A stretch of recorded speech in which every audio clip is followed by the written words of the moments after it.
आज हम देखेंगे भारत से बेरोजगारी दूर करने के उपाय। ये एक ऐसा विषय है जिस पे बहुत लोग अपनी अपनी विचारधाराओं से अपना अपना वक्तव्य देते हैं, किंतु उन सभी बिंदुओं को समाहित कर पाना यहाँ पे संभव नहीं है कि भारत से बेरोजगारी किस प्रकार दूर की जा सकती है। किंतु विषय वस्तु के आधार पर हमने जिन बिंदुओं को चयन किया है उन बिंदुओं से समझने का प्रयास करते हैं कि भारत में बेरोजगारी का स्वरूप जो है उसको कैसे दूर किया जा सके।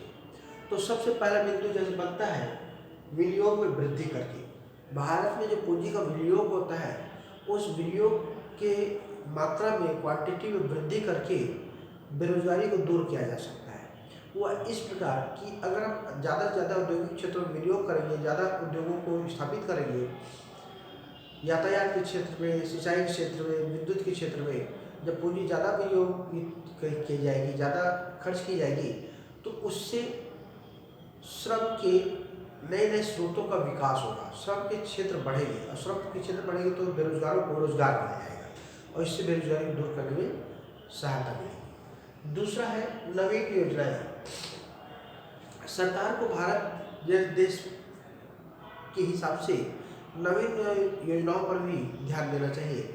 ऐसे बहुत सारी नवीन क्षेत्रों में है या नवीन योजनाएं लागू की जा सकती है। उसकी प्रकृति के आधार पर, उस क्षेत्र विशेष के आधार पर, क्षेत्र की उपयोगिता के आधार पर, क्षेत्र के उपलब्ध संसाधनों के आधार पर नवीन योजनाओं पर कार्य करके सरकार को श्रम के लिए उचित व्यवस्था करनी चाहिए जिससे बेरोजगारी को दूर किया जा सके। तीसरा है कर व्यवस्था में सुधार।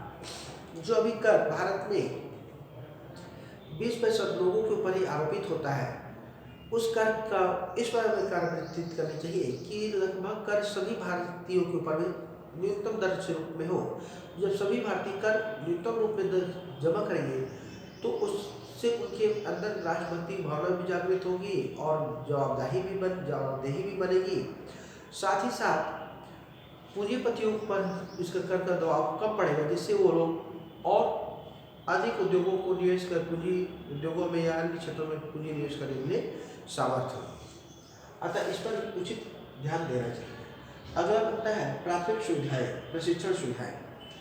भारत में श्रमों को उचित प्रशिक्षण सुविधाएं देनी चाहिए, चाहे वो श्रम भवन निर्माण से संबंधित हो, कृषि से संबंधित हो, किसी उद्योगों में कार्य करने वाले हों, कापी कारखाने में हो, किसी अन्य क्षेत्रों में, जिन भी क्षेत्रों में श्रम लगे हुए हैं, विद्युत के क्षेत्र में, उन श्रमिकों को अगर समय समय पर उचित प्रशिक्षण, नई नई तकनीक की नई नई शिक्षाओं को अवगत कराते रहेंगे तो इनको रोजगार के नए नए अवसर भी बढ़ेंगे, इनकी कार्य क्षमता बढ़ेगी, कार्य क्षमता से इनका उत्पाद बढ़ेगा और बेरोजगारी दूर होगी। अगला बनता है जनसंख्या वृद्धि पर नियंत्रण। हमें अपने देश की जनसंख्या वृद्धि पर नियंत्रण जो हो रही है, जनसंख्या वृद्धि है, उस जनसंख्या की वृद्धि पर भी नियंत्रित करनी चाहिए, उचित ढंग से नियंत्रित करनी चाहिए, तर्कयुक्त होकर के नियंत्रित करनी चाहिए। जिससे क्या होगा कि जनसंख्या की वृद्धि नियंत्रित करने से देश में जो तीव्र गति से समस्याएं बढ़ रही है, तीव्र गति से समस्याओं का सामना करना पड़ रहा है, उस समस्याओं को सामना करने में हमें थोड़ा सा वक्त मिल जाएगा और अपनी ज़रूरत की चीज़ें उतनी मात्रा में उत्पादन करने में भी सक्षम हो जाएंगे और आप उत्पादन को बढ़ा करके इस जनसंख्या को कम करके अपनी समस्या को छुटकारा पा सकते हैं। लघु उद्योग, कुटीर उद्योगों का विकास।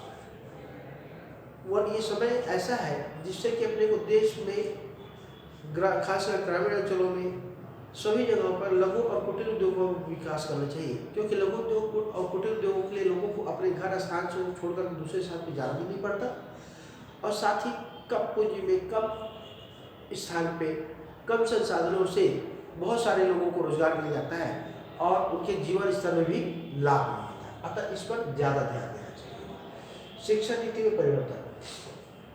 वर्तमान में शिक्षा नीति में हमें परिवर्तन का विशेष ध्यान देना चाहिए। हमारी शिक्षा नीति ऐसे हो कि हमें विषय वस्तु की जानकारी और पढ़ना लिखना तो आना चाहिए। इसके अलावा हमारी शिक्षा हमें व्यवसाय से जोड़ती है।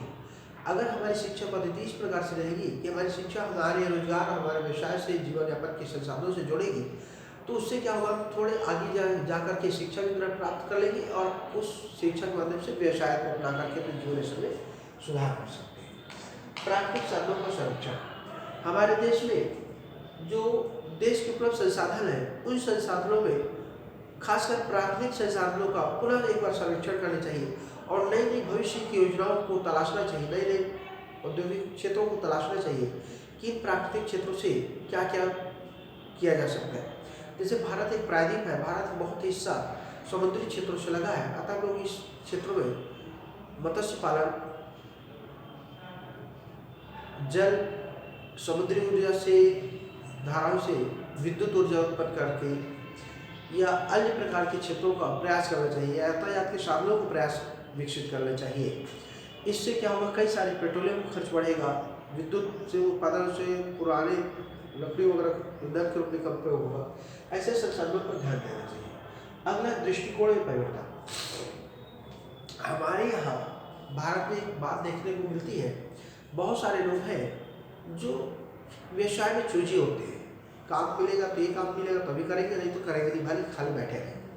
बहुत सारे लोगों के पास काम होने के बाद भी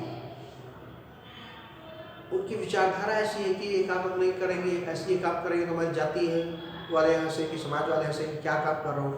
तो भारत में बहुत सारे ऐसे क्षेत्र हैं जहाँ पे लोग अपनी जाति धर्म के कारण किसी कार्य को करने में, श्रम को करने में हिचकते हैं, ये शर्म महसूस करते हैं, इसलिए भी भारत में बेरोजगारी का एक स्वरूप देखने को मिलता है। अतः उनकी इस प्रकार की विचारधारा दृष्टिकोण में परिवर्तन ला करके बेरोजगारी को दूर की जा सकती है। कृषि क्षेत्र में नियोजन।